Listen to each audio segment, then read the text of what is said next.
Welcome to Hebrew Words in Scripture. This is lesson 61.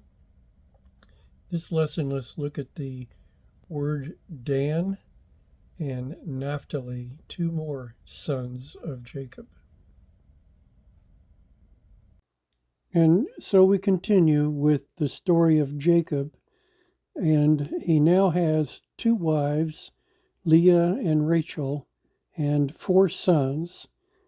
Rachel is still barren, and so trying to get a child for herself, she says in verse 3, "And she said, Behold, my maid Bilhah, go in unto her, and she shall bear upon my knees, that I may also have children by her." This was not an unusual custom in Eastern cultures to have a surrogate mother for a woman to have a child.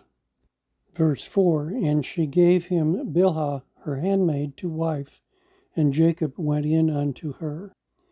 Verse 5, "And Bilhah conceived, and bare Jacob a son. And Rachel said, God hath judged me, and hath also heard my voice, and hath given me a son. Therefore called she his name Dan."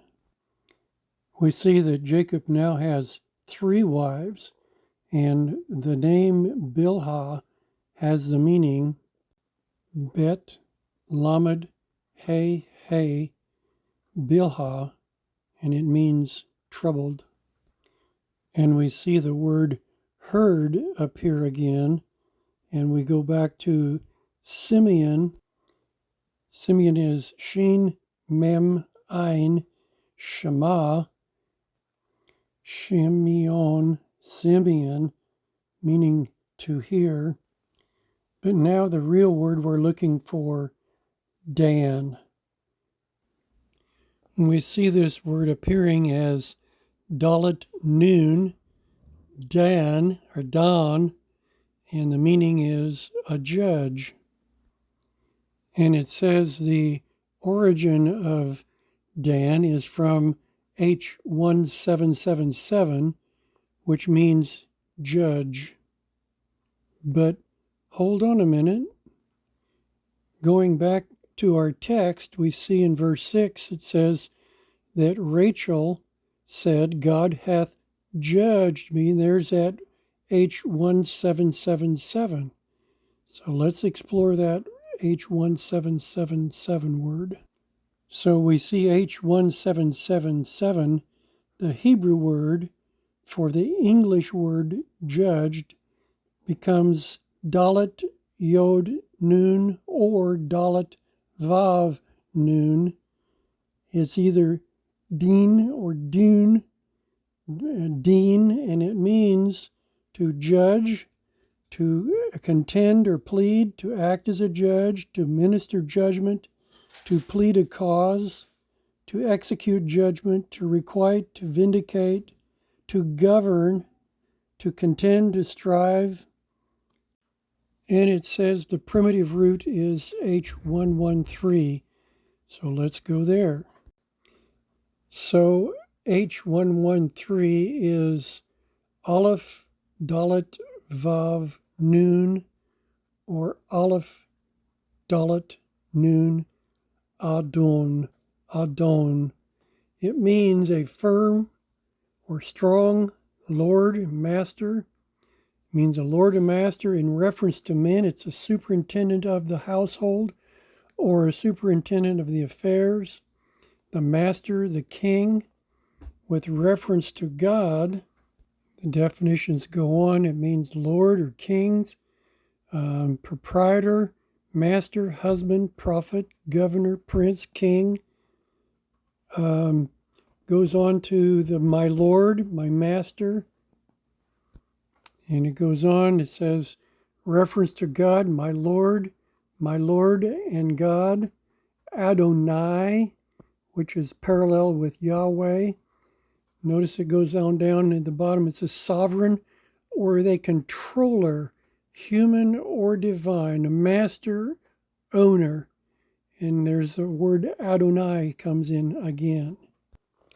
Adonai is used in Hebrew meaning Lord, and it is used in the place of the unspeakable name Yod-He, Vav-He, as we call it, Jehovah. I must confess my Anglo heritage gives me the meaning for judge as always the dispenser of punishment. I think the Hebrew interpretation leans more to the arbiter in human affairs. If that person is of authority and has authority, he can dispense both reward and punishment.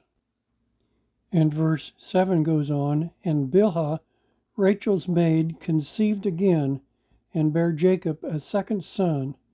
And Rachel said, with great wrestlings I have wrestled with my sister, and I have prevailed. And she called his name Naphtali. We see the Hebrew numbers H5319 and H5321 are really close together, and so we're going to expect those words to be related. But we see wrestlings 5319 and wrestled, which in English are the same word, is H6617. So we're going to check that out. And we see the son's name, Naphtali, Nun, Pe, Tav, Lamed, Yod. Naphtali has the meaning we expect, wrestling. And we see the word for wrestled being slightly different.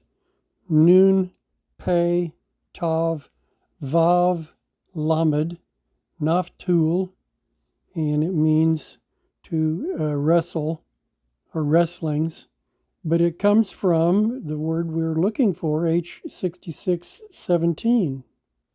So here's our word 6617, Pe, Tav, Lamed. Notice the Pe or Fe, the P or F sound, and here we get Patal.